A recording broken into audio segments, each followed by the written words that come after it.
CBS Colorado presents 5 Points, Then and Now. Walking through 5 Points is like walking through history. It's Denver's first predominantly black neighborhood, historically a haven for small businesses like restaurants. And you can't forget about the music, especially jazz. 5 Points was known to many as the Harlem of the West. And another kind of music was playing in churches here. Worship and faith built the foundation of this community. Community is how so many black businesses thrived here for decades, and community is what they're trying to get back after years of gentrification. And it's here at the intersection of Welton, Washington, 27th and 26th, where the history and future live. This is 5 Points, Then and Now.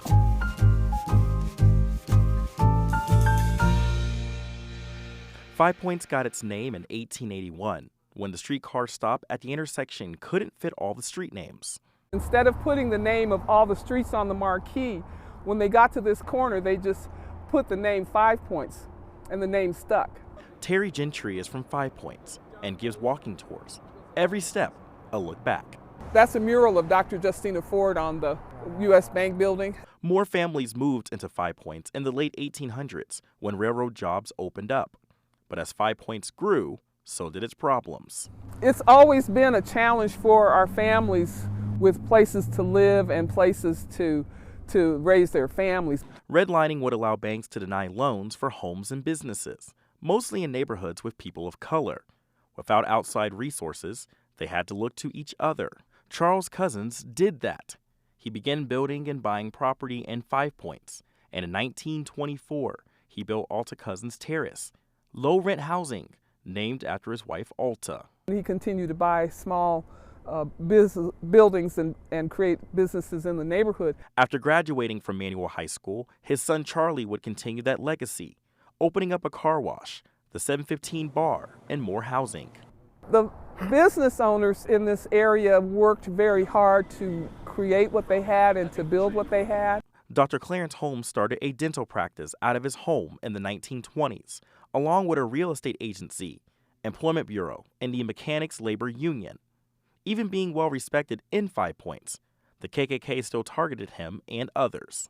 By 1926, Denver had thousands of known KKK members, but black success was unstoppable. When you go back and look at all of the people that were part of our history. And so many made history, including Rod Janelle, Denver's first black fire chief.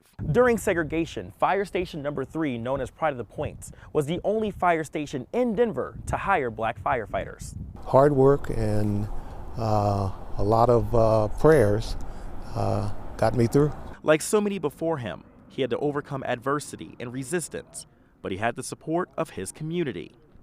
It was a dream to live in this 5 Points area, and I credit it with raising me as a man in this area and really contributing to my entire family. Always multi-ethnic, 5 Points became predominantly black by the 1950s, having its own radio station, newspapers, and businesses that kept people in the know.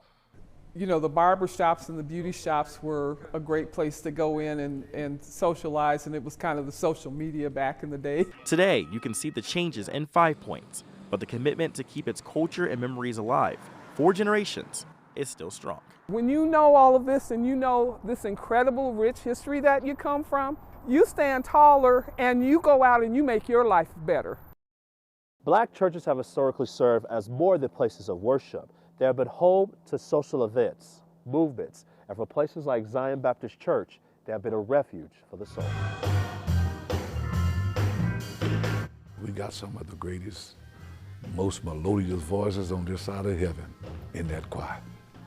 I got to tell the truth. Zion Baptist Church is the oldest African-American church in the Rocky Mountain West. Founded in 1865, it has stood as a pillar to the black community.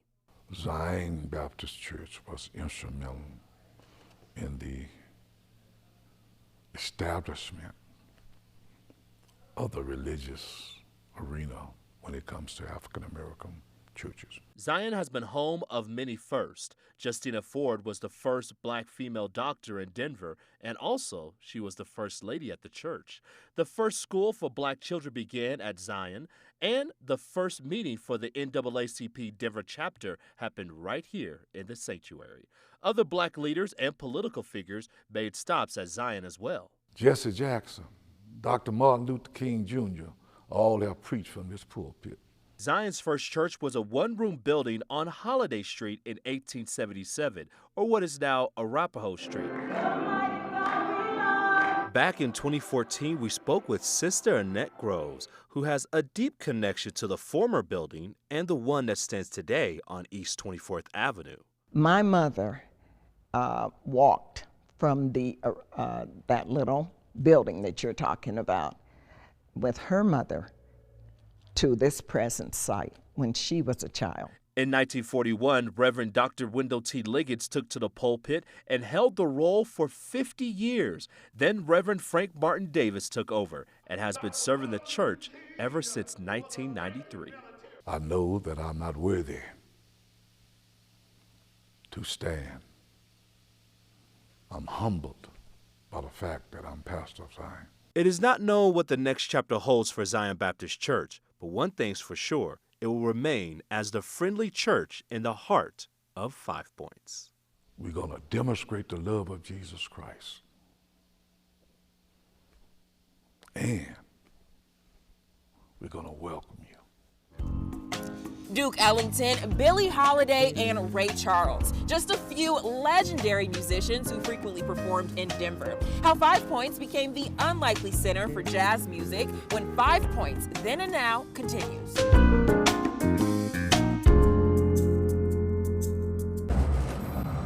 Between the 1930s and 60s, if you passed by the Rossonian Hotel in 5 Points, you could hear music coming out of its lounge from some of the biggest names in jazz, and at one time, the only place black performers could stay. There's no doubt the Rossonian was an important landmark here, but there's another jazz hotspot right across the street that helped make 5 Points the Harlem of the West. If these walls could talk. From 30s, 40s, 50s, 60s, 70s, everybody played here. They tell a story of legacy and community. Louis Armstrong, Ray Charles, James Brown, Count Basie, Duke Ellington, Ella Fitzgerald, they've all performed in this room. This building lives at the heart of Denver's 5 Points neighborhood, once the Casino Cabaret, now the Cervantes Masterpiece Ballroom. We opened it knowing that we were just going to keep putting love into it and keep making it better and better and better.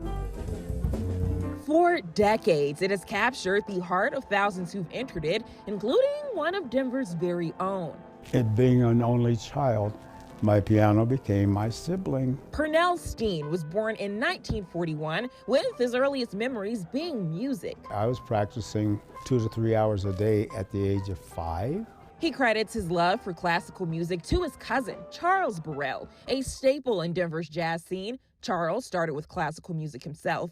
Pernell recalls the first time his cousin made his historic debut with the Colorado Symphony. When he got out a few feet from the stage door, I still hear this almost 76 later, it still thunders in my ears.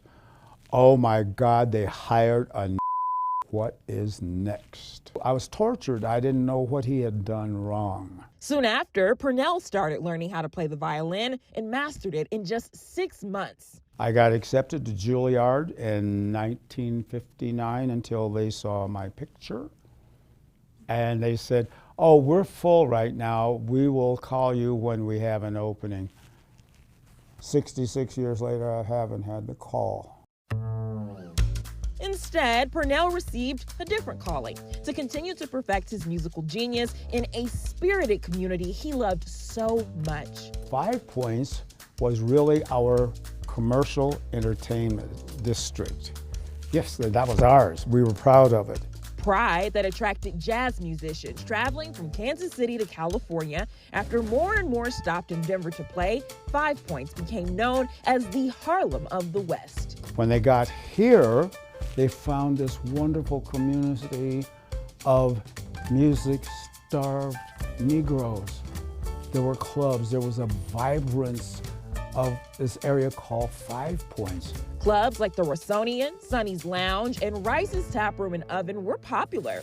And the original Casino Cabaret, opened by Denver's godfather of jazz, George Morrison, served as a safe haven for those who were not welcomed in Colorado. The musicians that would perform here, mostly black musicians, could not get lodging anywhere else in town. They would stay here on site in these dormitory-style type rooms that we have upstairs. So when Scott Morrell and Duncan Goodman took over in 2003, they knew they couldn't let go of the history this building stood on. When we first opened back in the day, I mean, yeah, it was difficult to get people to come down here because we were barely getting by. We just, I wasn't going to quit. But as 5 Points changed, so did the amount of people wanting to hear live music. Music, to me, is like a universal language, and it's for everybody. That spans every genre. Purnell started with classical, but has been playing jazz for 40 years now. The name of his band, the 5 Points Ambassadors, says it all. There was the then, which was a wonderful history, and then there's the now, and you look around, you know, they have destroyed our monuments, and all of our familiar landmarks are gone. But what remains is the determination to protect the 5 Points name and history. What you hear and what you see in 5 Points is just as important as what you taste. How restaurants and bars here are serving up a little history when 5 Points Then and Now continues. Taking a stroll down Welton, you can feel the rich history here. And once you get a taste of what 5 Points has to offer, you'll have a deep appreciation of what was and what is to come. We've got a pretty wide variety of different types of beer, from lagers to imperial stouts. We could, serve Denver 2 times over, so we tell folks to come here. Norman Harris knows all too well. His earliest memories are here in 5 Points. I grew up in Northeast Denver. My grandfather was a pioneer in this neighborhood. He opened a liquor store that was on 24th and Welton Street. My first job was actually in his liquor store. It's where I learned how to count and really started to develop a love and affection for the Welton corridor. Now, as owner of this brewery, he shares those memories with others. Each can of local beer features artwork of 5 Points past. We, really put a lot of love and care and thought into the beer that we produce. I forgot, we didn't put Kool-Aid in this one. And with your drink, you gotta have some food. Spangling beer is served right here at Welton Street Cafe. Whether you're grubbing on the fried catfish or honey hot wings, Sherika Dickerson says when you come here, you are family. It's a whole vibe. I guess that's what the young folks say. And her family, all 6 owners, have roots here in 5 Points. What is Welton Street Cafe? Home. I don't know how else to say it. My parents started their first restaurant in 1986. Since then, the Dickersons have been feeding the bellies and souls of everyone who comes through their doors. My mom has always loved to feed people. That's how you know she likes you. The second she offers you food, you're in. If she doesn't offer you food, she's like, I don't know about that. There's something about kind of people wanting to come to you to be fed. You share stories over food. You build community over food. You share milestones, birthdays, anniversaries, holidays. And being able to make space for folks like her to come and let their hair down. On our website, it says we black every day at Welton Street Cafe. We're black owned, 100% black owned. And many of the black businesses that were here in my childhood are all gone. No doubt, 5 Points has changed over the years. Just keep it real, right? It's been a lot of displacement of the community that was here. And change is inevitable. We feel that our presence here is a really driving force in bringing community together and celebrating our, what we have in common versus our differences. Unfortunately, so many restaurants that survived for decades are no longer here. And the cost of living has pushed out businesses and many longtime residents who supported them. But now there are new efforts to make sure 5 Points thrives again. That was living. When Willie moved to 5 Points in 1972, he paid $325 a month for a 4-bedroom home. As buildings went up, so did the rent. It's pricey. It's pricey. He's since downsized and managed to stay, but over the years, many of his neighbors and beloved businesses moved on. We understand the history. We understand the displacement that has happened. David Ogunsanya is vice president of real estate for Elevation Community Land Trust. They're building the latest set of condos at 29th and Welton. It's not a parking lot anymore. But unlike other developments, he says the new homes will bring old faces. We're creating opportunity for folks that without this building probably would not be able to live in this community and benefit from the revitalization or the renaissance of this community. It's named the Hattie McDaniel. They broke ground here last year. She made a name for herself in Colorado before going on to become the first black person to ever win an Academy Award. Priority for the affordable condos will be given to buyers who have family ties to the neighborhood, roots in this community. Those are also families that are going to patronize the businesses that are here. Business owners say bringing people home is just one piece of ensuring the future of 5 Points. I support affordable housing all day long. Ryan Cobbins owned the successful Coffee at the Point on Welton Street for 13 years before he had to close down. As an entrepreneur, as somebody that visits this establishment, we need folks that have discretionary funds as well to come in and not just buy a drink.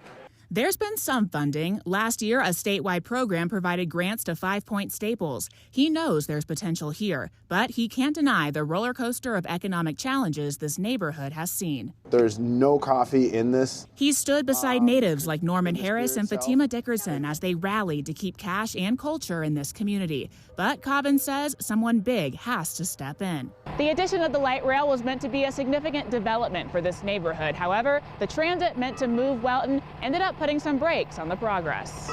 There needs to be an anchor organization that comes in that invests in this neighborhood in order for this neighborhood to survive. And be willing to do it without watering down Welton's past. It takes strong and constant support. The generations of people with ties here have refused to let 5 Points be forgotten. He's hopeful the neighborhood will thrive with more potentially moving back. I think things are moving.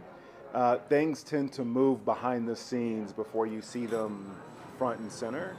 And so, and those kind of things take time. 5 Points Then and Now continues.